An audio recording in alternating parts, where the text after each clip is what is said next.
Hello children, welcome for today's biology class. So today we are going to study the chapter Principles of Inheritance Variation.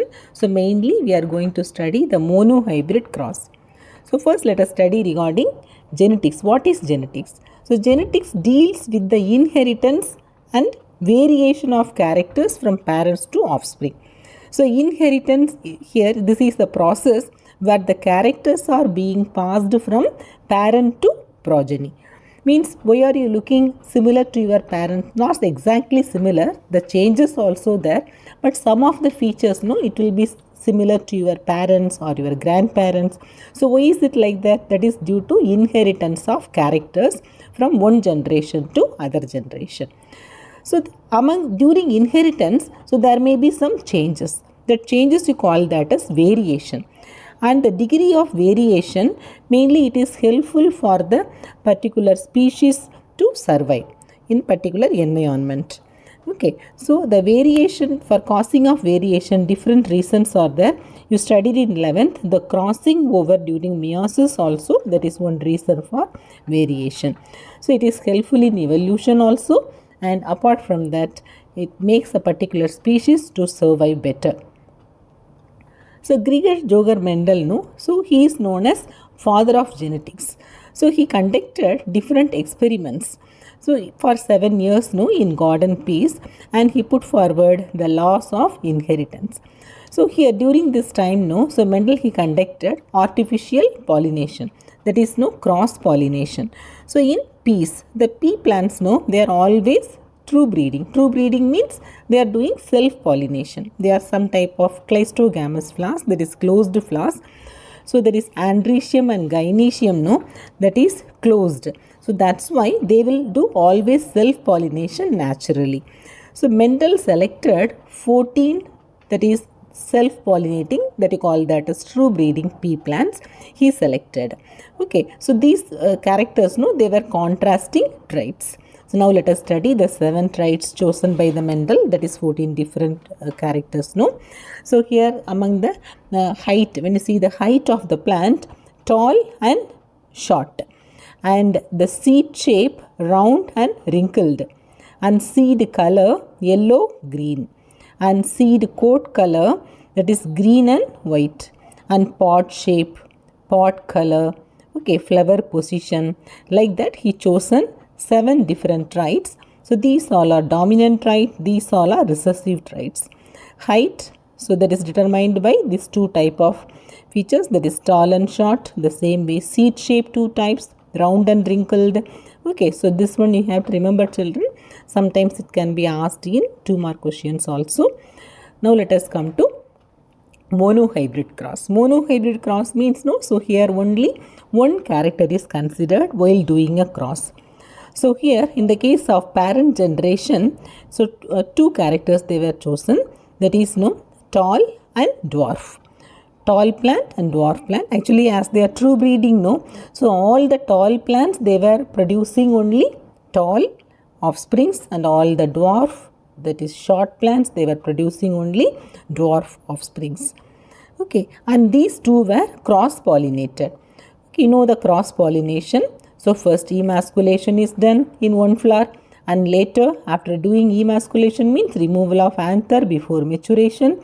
Then later, so from the other pea plant, no, the pollen grains were dusted, and later it was no, so covered by a polythene bag, that is bagging technique what you studied in the previous chapter, and it was allowed to mature, and they produced seeds, and from the seeds, no, whatever plants produced, all were no tall plants only. There was no dwarf plant, all were dwarf, they were all were tall.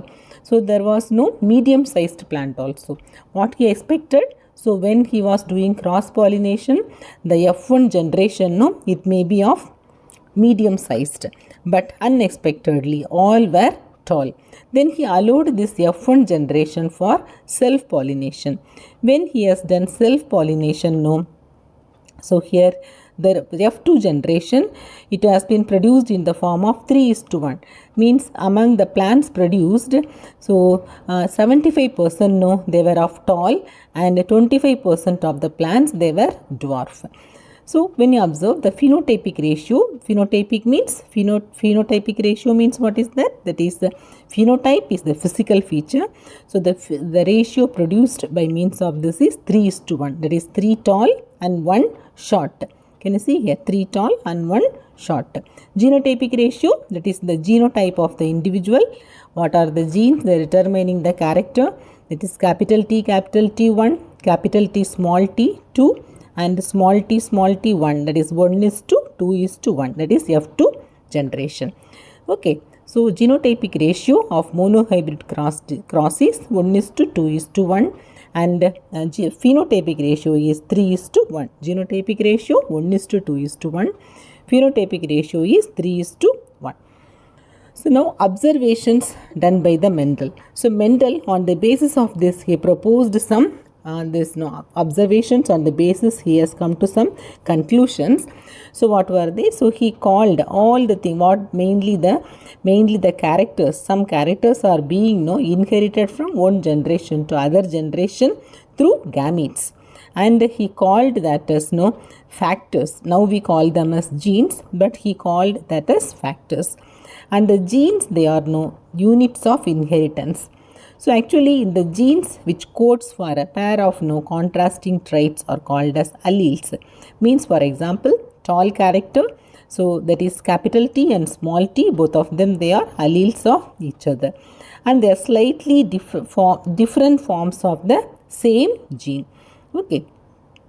So here alphabets used, capital letters are used to mainly express the F1 stage, whatever the characters exhibited, so that character, that is the tall, it was exhibited, and the tall character, it was mainly expressed by capital letters, and the other trait, that is small alphabet. Means the character exhibited in the F1 generation, it was considered as the dominant character, and the other character as the recessive one.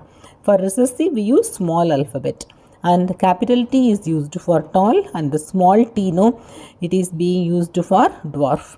Capital T and small t are alleles of each other. Okay, so here when you observe the true breeding plant, that is the self-pollination. So self-pollinated plants, all they were pure for their character, means they were homozygous. So either capital T or small t, just for example.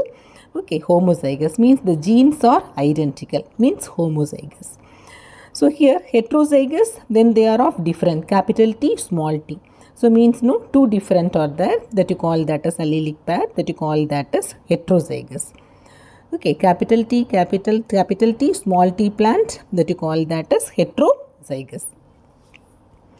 That is mainly when you describe the tall and dwarf, the descriptive terms, you call that as phenotype. So now let us come to monohybrid test cross. So when you observe the test cross means, so what type of genotype is the particular individual? To find out that, so we have to conduct some test, because the unknown parent, so whatever the plant is there, we don't know the genotype, and that plant, it can be crossed with double recessive genotype. Okay, the double recessive phenotype, it can be crossed. So means the genes, they will be of homozygous. So here we are not knowing whether it is of capital P or small p. Then it is crossed with small p, means they are identical and recessive. Homozygous, recessive, along with that it is crossed. So when we cross like that, see here, so in case it can be, when it is of capital P genotype, so all will be purple, offsprings will be purple. When it is of capital P, small p, then it can be 50% of the genes, it can be of purple, and the 50% gene, it may be of white genes. Okay, so either it can be homozygous or it can be heterozygous. If it is homozygous, all the offspring produced will be purple. If it is of heterozygous, 50% of the offspring will be purple and the 50% will be white. From there we can come to the conclusion now. So what is the genotype of the particular parent? Okay, so if it is of this type, parents, it is having capital P genotype. If it is of this type, parent is having capital P, small p genotype. So next, no, on the basis of the monohybrid cross, he proposed two laws, that is law of dominance and law of segregation. So in law of dominance, no, so mainly the characters are controlled by, what we study, two, mainly the factors, what Mendel called. So here, when you observe the genes, no, when you observe that there is alleles of each other, what we studied. So either it can be when it is expressed, when the characters are expressed either under homozygous or heterozygous condition. So both the conditions, when a particular character is exhibited, that you call that as dominant. When you observe the tall character, it is exhibited under capital T condition also, capital T small t condition also. Okay, so that's why when a particular character is exhibited under homozygous and heterozygous condition, both you call that as dominant feature. So next, no, law of segregation. So in the case of law of segregation, when the two alleles of the gametes, when you observe, they try to segregate.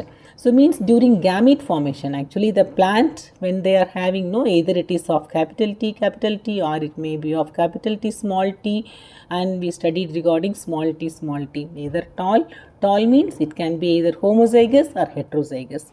When it is dwarf, it will be purely homozygous, means dominant characters will be exhibited under, you studied already, exhibited under homozygous and heterozygous condition. Recessive will be exhibited only under homozygous condition. So whatever the characters are there, now let us come to the diagram Punnett square once again. So in the Punnett square, when you observe here, the traits, no, when they are found together, they separate during gamete formation. The parental gametes segregate, means the number, no, the 2n condition is converted into single n. So it is, no, segregated. So here you can see the segregation properly, you will understand. So here F1 generation, it contains, no, capital T and small t gene, and what is found together, no, it segregate. Here one is capital T, other is small t, segregate during gamete formation. Okay, so that is the law of segregation. On the basis of this monohybrid cross, no, Mendel proposed two laws. So one is law of dominance, other is law of segregation. Means that whatever it is, no, the allelic pair of genes, what do? They segregate during gamete formation. That is the thing. Okay, children, hope you must have understood. So you go through this monohybrid cross. We will meet in the next class. Thank you.